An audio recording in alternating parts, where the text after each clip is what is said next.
जुन्या ट्रंकेतील बंद आयुष्य.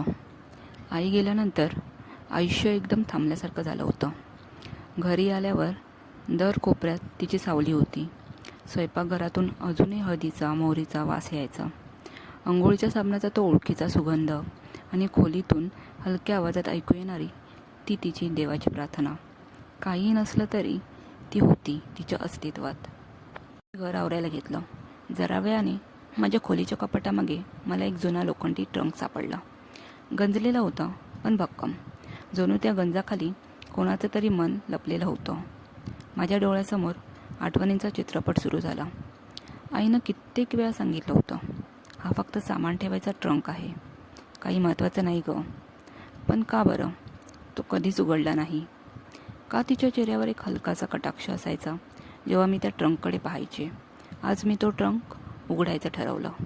मी तो ट्रंक उघडला आणि जे समोर आलं ते माझ्या संपूर्ण आयुष्याला अर्थ देणारं होतं. एक सुंदर निळी साडी, जी आई सणासुदीला घालायची.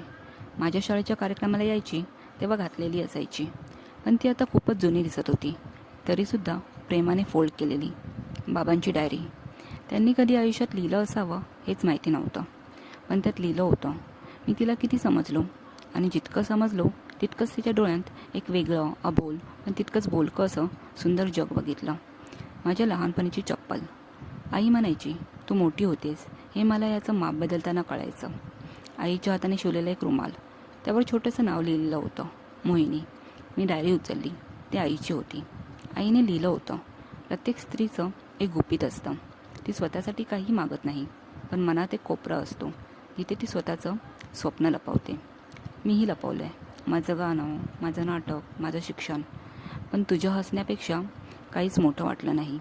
माझं आयुष्य मी ट्रंकेत ठेवलं, कारण मला वाटत होतं तू एक दिवस हा ट्रंक उघडणार. आणि त्या दिवसाने मला बदललं. मी फक्त तो ट्रंक उघडला नव्हता, तर त्या ट्रंकमध्ये ठेवलेल्या आईच्या बहुमूल्य आठवणी आणि तिचं जीवन जगण्याचा अनुभव, तसेच ती तिची आता जुनी झालेली पण तितकीच नवीन वाटणारी साडी. या सगळ्यांनी माझ्या दृष्टिकोनात एक नाविन्यपूर्ण बदलाव आणला. असे वाटत होते जणू काही तो ट्रंक बोलत होता, फक्त वस्तू पाहू नका, त्यामागे जी भावना आहे ती, तो त्याग, ते न बोललेले शब्द, ते समजून घ्या. कारण आईबाबांचं प्रेम केवळ बोलणं नसतं, ते मौनही असतं. ती म्हणाली, हा ट्रंक फक्त सामानाचा नाही, तो माझ्या आईच्या त्यागाचा आणि तिच्या न सांगितलेल्या स्वप्नांचा पुरावा आहे. प्रत्येक आई तिचं दुःख लपवत असते, कारण मुलांचा आनंद हीच तिची खरी संपत्ती असते. मोहिनी खूप वेळ गप्पा बसून राहिली. तिला तिच्या आईचा चेहरा आठवला, हसरा, कधीच न थकणारा आणि नेहमी आधार देणारा. त्या ट्रंकेत तिला फक्त वस्तू नव्हे, तिच्या आईचं संपूर्ण आयुष्य सापडलं.